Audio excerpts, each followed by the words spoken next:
২২ April ২০২৬-এর প্রধান খেলার খবর হল নিউজিল্যান্ডের বিপক্ষে টি-20 সিরিজের জন্য বাংলাদেশ দলের স্কোয়াড ঘোষণা, যেখানে মুস্তাফিজ, তাসকিন ও নাহিদকে বিশ্রাম দিয়ে চমক দেওয়া হয়েছে।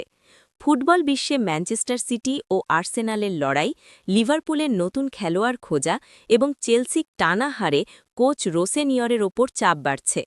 বিস্তারিত খেলার খবর ২২ এপ্রিল ২০২৬। বাংলাদেশ ক্রিকেট নিউজিল্যান্ড সিরিজের প্রথম ২ টি-20-র জন্য ঘোষিত স্কোয়াডে অভিজ্ঞ পেসার মুস্তাফিজুর রহমান, তাসকিন আহমেদ এবং নাহিদ রানাকে বিশ্রাম দেয়া হয়েছে।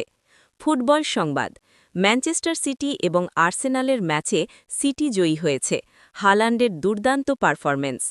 চেলসি ব্রাইটনের কাছে হেরেছে এবং দলের পারফরম্যান্সে কোচ রোসেনিয়ার অগ্রহণযোগ্য বলে সমালোচনা করেছেন। অন্যান্য লা লিগা, বুন্দেসলিগা এবং ইউরোপীয় ফুটবলের আরও বিশ্লেষণমূলক খবর প্রথম